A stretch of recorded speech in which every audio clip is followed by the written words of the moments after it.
Meus amigos e minhas amigas, aqui estamos hoje de volta para análise de mais um mecanismo processual. Meu nome é Abacuque Wellington Sodré, sou professor da Damásio Educacional de Direito Constitucional, Direitos Humanos e Teoria Geral do Direito, além de professor no curso de extensão de Advocacia Civil e nos cursos de Hermenêutica e Direitos Humanos. Sou também professor do IBMEC Damásio no curso de pós-graduação de Direito Constitucional. Queria tratar então com vocês hoje sobre mais um recurso. Qual o recurso? Agravo interno. Você já fez um agravo interno? Você sabe como fazer um agravo interno? Tem a análise dos detalhes dessa peça? Então fique atento às lições de hoje acerca do agravo interno. Agravo interno é um recurso, é um remédio processual que visa impugnar um tipo específico de decisão.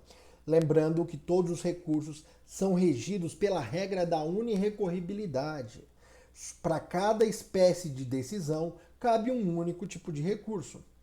Qual é o recurso que cabe em geral, que rompe a regra da unirrecorribilidade, ou seja, a exceção.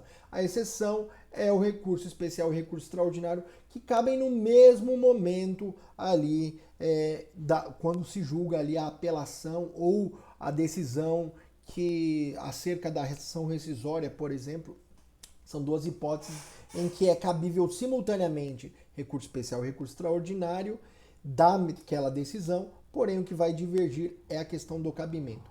No caso de decisões monocráticas dos tribunais, então, sejam elas dos relatores, do presidente do tribunal, do presidente da Câmara, do presidente da sessão, do presidente da turma, ou do órgão especial, da corte especial, ou mesmo o do presidente do próprio tribunal, que quando se trata do julgamento do plenário, houver a decisão monocrática desses órgãos, é cabível agravo interno para impugnação dessa decisão, com o efeito de que o órgão colegiado aprecie as alegações do recurso ou a matéria erigida ou manifesta no recurso principal interposto.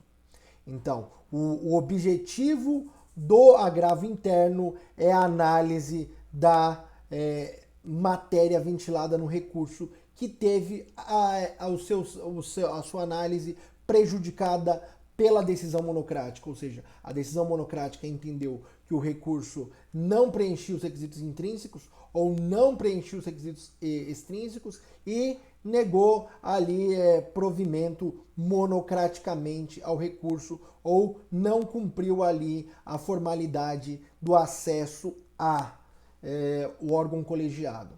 Pois bem, e onde está a previsão do agravo interno? O agravo interno ele está previsto no artigo 1021 do Código de Processo Civil e está previsto em regra nos regimentos internos dos tribunais. Então é um recurso que tem sua previsão normativa no Código de Processo Civil, artigo 1021 do Código de Processo Civil, e nos regimentos internos que vão dispor sobre o seu processamento de forma específica. Para não deixar vocês apenas com a questão subjetiva dos regimentos internos, gostaria de destacar aqui a previsão do agravo interno no regimento interno do Supremo Tribunal Federal, artigo 317 do regimento interno do Supremo Tribunal Federal e artigo 259 do regimento interno do Superior Tribunal de Justiça. Então, artigo 317 do regimento interno do STF e artigo 259 do regimento interno do STJ. Lembrando, então, a hipótese de cabimento do agravo interno é decisão monocrática. Então, vamos lá. Quais são as hipóteses de cabimento do agravo interno? Trata-se de remédio processual que impugna decisões monocráticas do tribunal. Apesar de o código falar em decisão do relator, ela cabe também para a impugnação das decisões do presidente ou qualquer outra decisão monocrática feita pelo tribunal. E esse remédio processual visa que o julgamento do recurso principal ou da matéria ventilada no recurso principal seja objeto de análise do órgão colegiado, ou seja, que a decisão não reste transitada em julgado, ou seja, que aquela decisão ela seja impugnada e analisada pelo órgão colegiado em sede dos tribunais. Então nós não estamos falando de qualquer espécie de decisão, são decisões monocráticas dos tribunais. Porém, é qualquer decisão monocrática que cabe o agravo interno? Não. Então vamos ver quais são as decisões monocráticas que cabe o agravo interno. Em regra, decisão ali que vai apreciar um recurso e julga esse recurso de forma monocrática pelo relator, esse julgamento monocrático pelo relator, é cabível ao agravo interno. É cabível ao agravo interno das decisões do presidente, do tribunal, do presidente de um órgão colegiado, turma, câmara, sessão, e também do órgão especial ou corte especial, ou mesmo do plenário. Então, esses são decisões que estão ali na hipótese geral. Quando também cabe a agravo interno? Então, cabe agravo interno da decisão que vai negar seguimento, então, nos termos do artigo 1030, que vai negar seguimento ao recurso especial e recurso extraordinário, quando o STF já houver se manifestado acerca da questão pela não existência da repercussão geral, e o STJ já tiver se manifestado em sede de recursos repetitivos acerca da matéria, e a decisão, ou a decisão ainda, a decisão impugnada estiver em consonância com a interpretação do STF e do STJ em ambos os recursos, nos termos do parágrafo 2º do artigo 1030 do CPC. Então, primeira hipótese, além daquela da decisão do relator e monocrática do presidente, quando na interposição do recurso especial e do recurso extraordinário houver seja denegado segmento, ou seja, negado segmento, que é diferente de inadmitido, o recurso em relação ao fato de que o STF se manifestou, no caso do recurso extraordinário, pela inexistência de repercussão geral, ou a decisão impugnada esteja em consonância com o entendimento do STF acerca da repercussão geral, ou, no caso do recurso especial, quando a decisão impugnada se basear em consonância com decisão do recurso repetitivos, ou estiver em consonância com as decisões do STJ, parágrafo 2º do artigo 1030 do CPC. Qual é uma outra hipótese que é cabível, então? Na decisão que versa sobre sobrestamento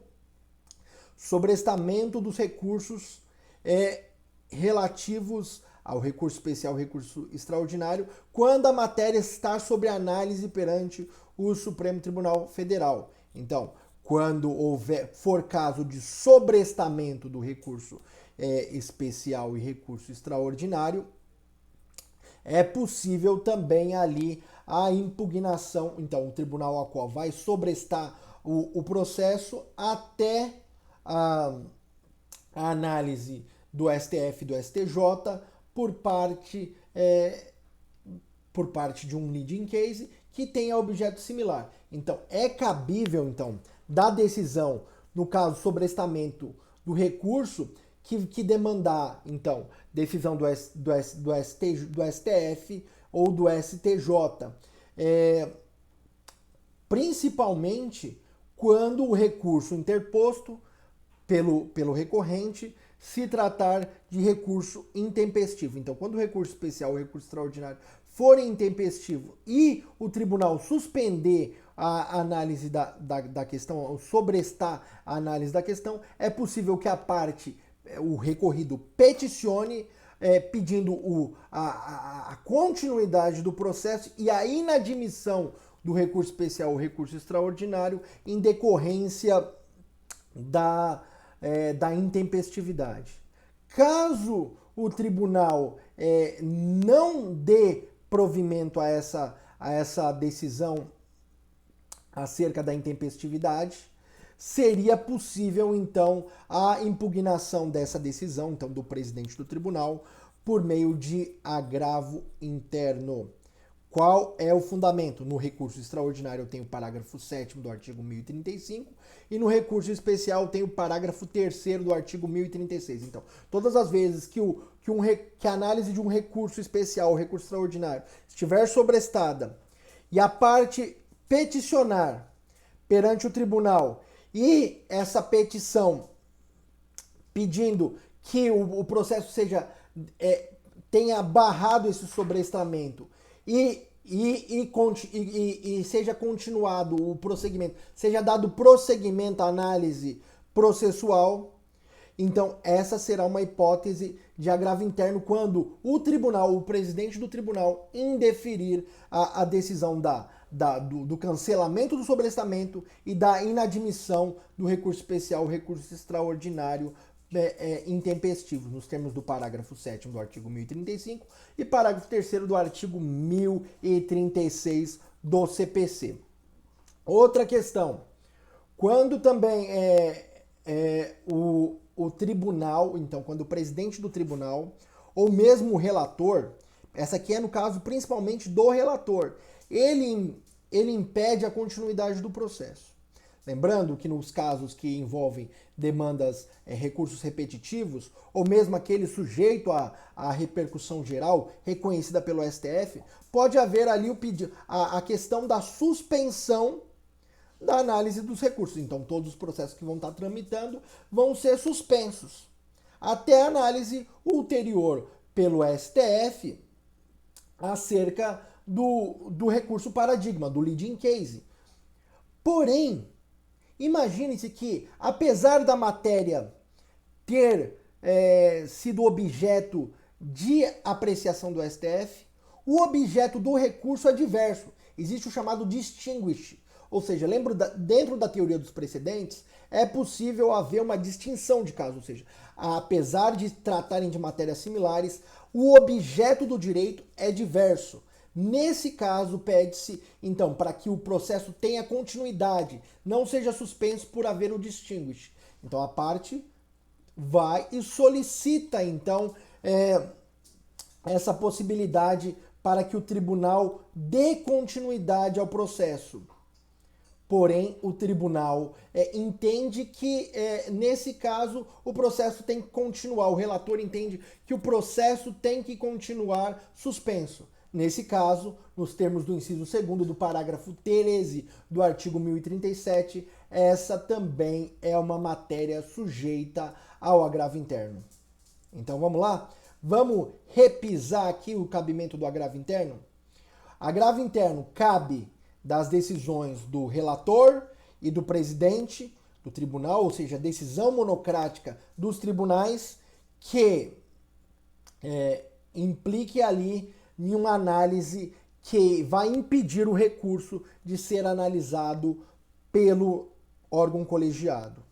Essa é a hipótese geral. Outra hipótese, quando se tratar de negativa de segmento do recurso por ele estar sujeito ao regime da repercussão geral ou dos recursos repetitivos, então quando ele estiver sobrestado, ou quando o STF já tiver se manifestado que não há repercussão geral, ou a decisão impugnada estiver em consonância com a interpretação do STF, ou no caso do recurso especial, quando já houver decisão, no caso de recursos repetitivos pelo STJ, ou a decisão estiver em consonância com o caso do STJ, com a posição firmada pelo STJ.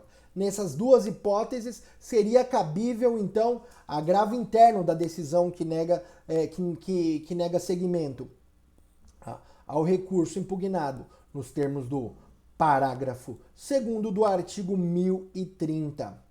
Cabe também no caso de pedido que é feito ao tribunal para que o processo retome um recurso sobrestado. Então, quando os recursos são sobrestados em decorrência do STF e do STJ estarem analisando a questão, Nesse caso, a parte pede para que o tribunal cancele o sobrestamento, analise o recurso e inadmita o recurso especial, o recurso extraordinário, por intempestividade da decisão que nega o cancelamento desse sobrestamento para inadmissão por intempestividade, cabe agravo interno. E nos casos também ali previstos do distinguish, então existe um acórdão paradigma, existe um recurso paradigmático que vai estabelecer um precedente. Porém, o caso concreto se distingue daquele caso que vai ser o leading case, que é o recurso paradigma. E aí se pede o cancelamento do sobrestamento e a continuidade do processo. Quando o relator se nega a fazê-lo, cabe agravo interno. Inciso 2º do parágrafo 13 do artigo 1037. Então, caso de negativa de continuidade do processo pelo distinguish, parágrafo 13, inciso 2º do artigo 1037. Então, inciso 2º do parágrafo 13 do artigo 1037, quando a decisão nega a continuidade do processo apesar do distinguish. A outra possibilidade é que nós falamos quando se pede o cancelamento do sobrestamento para inadmissão por intempestividade. Vamos lá, parágrafo 7º do artigo 1035, parágrafo 3º do artigo 1036. E quando também tem a denegação do recurso sob a alegação de que o recurso a decisão encontra-se amparada no entendimento do STJ ou do STF em sede de repercussão geral ou de recurso repetitivo, ou o STF disse que não teria repercussão geral. Nessas hipóteses são cabíveis agravo interno nos termos do parágrafo 2º do artigo 1030. E quando não é cabível agravo interno? Não é cabível agravo interno em 3 decisões monocráticas. Então, 3 decisões monocráticas não cabem agravo interno. Então, a decisão que admite o amicus curiae. Então, artigo 138 e o 950, parágrafo 3º do CPC. Então, da decisão que admite o amicus curiae, não cabe agravo interno. Da decisão que concede prazo suplementar para a parte complementar o preparo, nos termos do parágrafo 6º do artigo 1007, também não é cabível agravo interno. E, por fim, acerca da prejudicialidade do recurso extraordinário em relação ao recurso especial, bem como a rejeição da prejudicialidade pelo STF nos termos dos parágrafos 2º e 3º do artigo 1031 do CPC. O que é essa última hipótese? Quando, então, o relator do recurso especial entender que a questão está prejudicada, que tem que ser analisado primeiro a questão da constitucionalidade, porque a relação da lei depende primeiro da sua compatibilidade com a Constituição, ele remete isso para o STF. Então, dessa decisão não cabe agravo interno. E da decisão do STF, que entende que não está prejudicada a questão, que a questão não tem a questão constitucional, não vai ser verificada, também, e devolve para o STJ, não cabe agravo interno. Então, vamos lá, não cabe agravo interno da decisão que é acerca da admissão do amicus curiae, não cabe aquela que manda a parte complementar o preparo e acerca da prejudicialidade do recurso especial em relação ao recurso extraordinário ou do recurso extraordinário para o recurso em relação à análise do STJ. Ok? Então, o cabimento e o não cabimento é um ponto essencial do agravo interno, por isso nós despendemos todo esse tempo. Legitimado ativo, aquele que teve a decisão monocrática desfavorável. E o legitimado passivo, aquele que se beneficiou da decisão. Pois bem, qual que é o objeto? Então, o objeto é a impugnação da decisão monocrática para apreciação da decisão pelo órgão colegiado. Então, sempre vai haver ali a necessidade da impugnação da decisão monocrática. Então, o objetivo do agravo interno é que o órgão colegiado aprecie a decisão. Aprecie a matéria, objeto da decisão impugnada. Princípio geral dos recursos, que ali o Araquém de Assis, o mestre Araquém de Assis, nos ensina, é o princípio da dialeticidade. E aqui é importante porque existe previsão expressa dessa questão da dialeticidade dos recursos, ou seja, da impugnação específica da decisão impugnada. Não basta a reprodução das alegações feitas na peça que foi na decisão que no recurso que foi objeto da decisão. Então não basta eu repetir aquelas alegações já feitas no recurso que foi objeto da decisão que prejudicou a análise, que foi objeto da decisão monocrática. É preciso impugnar as razões da decisão monocrática. Em regra, o princípio geral da dialeticidade está previsto no artigo 932, inciso 3º do Código de Processo Civil e também no parágrafo 1º do artigo 1021 do CPC. Então, artigo 932 é a visão geral e na questão específica, parágrafo 1º do artigo 1021 do CPC. O próprio STJ já tinha fixado o entendimento na súmula 182, então súmula 182, que o agravo interno só seria analisado, ou agravo regimental, como era vulgarmente chamado na época, só seria analisado se houvesse então ali a impugnação específica das razões que motivaram a decisão, o enfrentamento da decisão. Esse é um ponto importante. Princípio da dialeticidade, então, segundo Araquém de Assis, é o enfrentamento das razões da decisão impugnada. Enfrentamento, não reprodução apenas das alegações feitas no recurso objeto da decisão monocrática. Requisitos extrínsecos e intrínsecos do recurso de agravo interno. Requisitos extrínsecos, aqui é um ponto importantíssimo. Preparo, é o que a gente vai falar agora. Primeiro, preparo. Artigo 1007 diz lá, em geral, que os recursos têm preparo.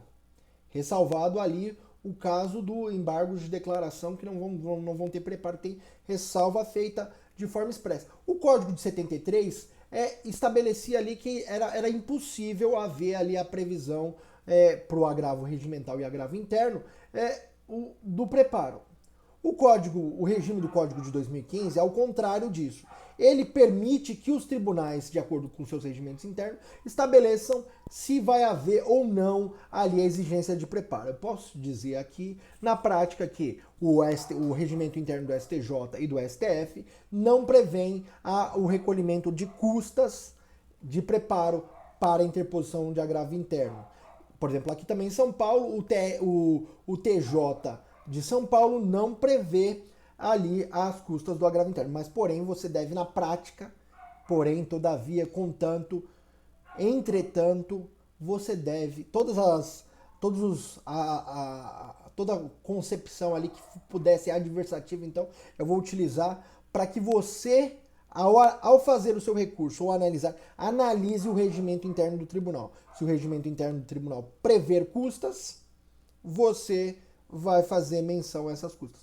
No caso, se você estiver fazendo uma prova da OAB, de um concurso público, em que o agravo interno for de decisão de ministro do STF e do STJ, você já sabe que o regimento interno não prevê o preparo, ok?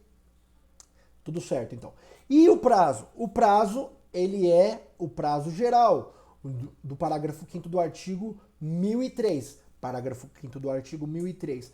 Porém, você pode perguntar, professor, mas vários regimentos internos estabelecem que o prazo do agravo é de 5 dias, esse chamado agravo regimental, que agora tem esse novo nome em iuris de agravo interno unificado. Então, nesse caso, que prevalece? Aí, o Código de Processo Civil te ajuda. O legislador trouxe ali no artigo 1070 a extensão, então, do parágrafo 5º do 1003 para os agravos. O artigo 1070 do CPC diz que todos os agravos, mesmo aqueles previstos em regimento interno, se aplicam um prazo de 15 dias.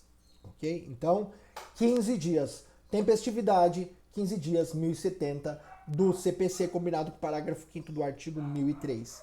Preparo, artigo 1007. Você vai ter que observar o regimento interno. Em regra, no STF e no STJ, não tem preparo para agravo interno. Requisitos intrínsecos. Então vamos lá. Decisão desfavorável. O cabimento tem que ser uma decisão monocrática, não pode ser decisão colegiada. Segundo passo, impugnação integral da decisão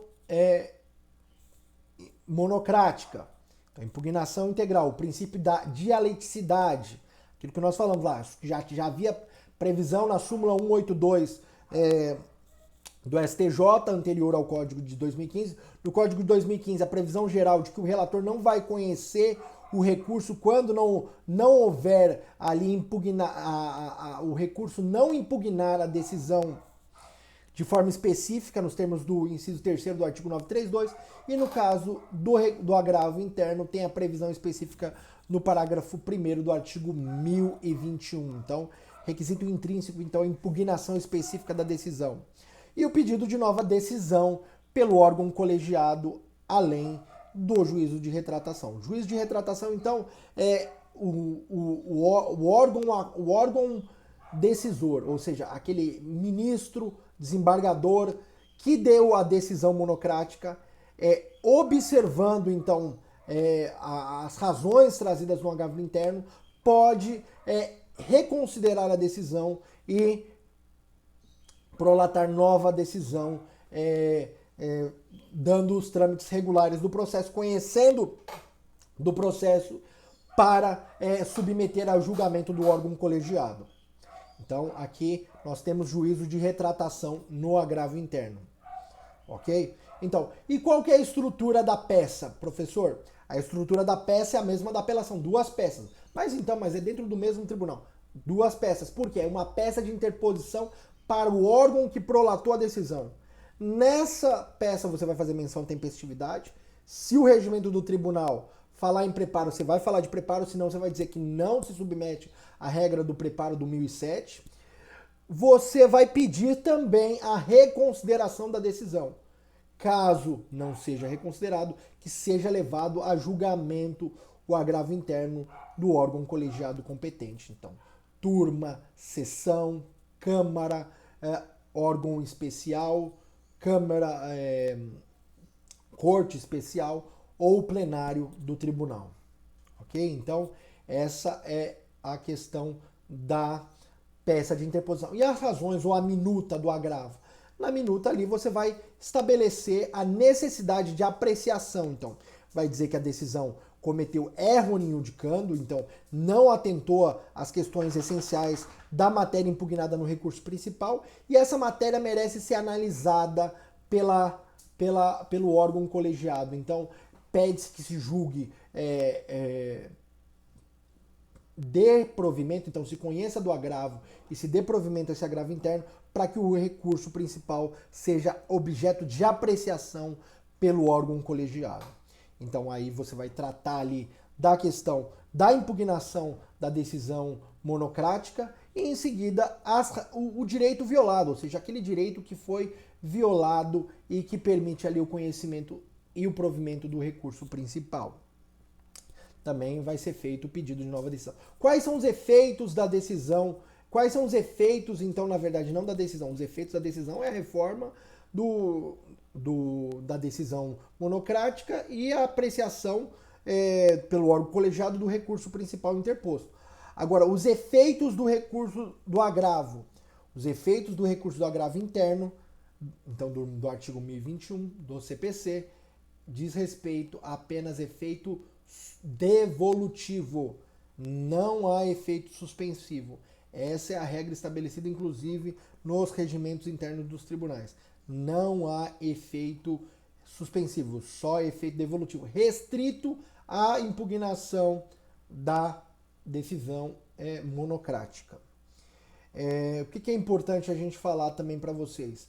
Importante é dizer que se o agravo interno foi inadmissível ou improcedente, julgado improcedente por unanimidade, então se não for dado provimento por unanimidade, nos termos do parágrafo 4º do artigo 1021, será aplicada uma multa processual de 1 a 5% sobre o valor da causa. Então, multa processual de 1 a 5% do valor da causa, quando manifestamente inadmissível ou improcedente por unanimidade o agravo interno. Então tem que tomar cuidado, sempre fazer esse sopesamento. Se você vai fazer o agravo interno meramente para protelar, cientifique o seu cliente, cientifique-se que vai haver ali a imputação de multa processual de 1 a 5% revertida para a parte contrária. Lembrando que dessa decisão que vai falar ali sobre o beneficiário dessa multa, vai haver um condicionamento. O parágrafo 5º do artigo 1021 do CPC condiciona a interposição de qualquer outro recurso. Então, se houver a necessidade de interposição de outro recurso, vai ter que ser feito primeiro o pagamento da multa. Qual a exceção dessa regra?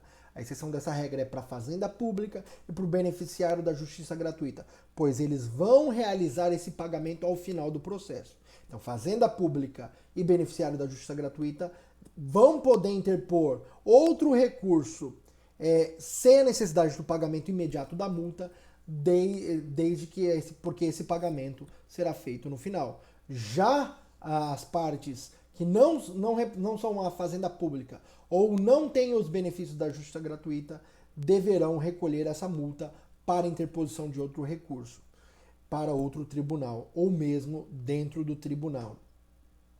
Então, nesse sentido, essas são as disposições e as questões que eu queria trazer para vocês acerca do agravo interno. Espero que vocês apreciem, espero que vocês gostem e bons estudos. Leitura, então, do artigo 1021 do CPC, artigo 317 do Regimento Interno do STF, artigo 259 do Regimento Interno do STJ e recomendo que você leia também o Regimento Interno do Tribunal de Justiça, que você atua e do Tribunal Regional Federal que você atua também. Se você atuar na esfera trabalhista, recomendo a leitura ali também do regimento interno dos tribunais que você atua, os tribunais do trabalho, ou mesmo também na esfera eleitoral dos tribunais regionais eleitorais e do TSE. Da mesma forma, então, é importantíssimo a leitura do regimento interno. Ok? Um forte abraço para vocês e bons estudos.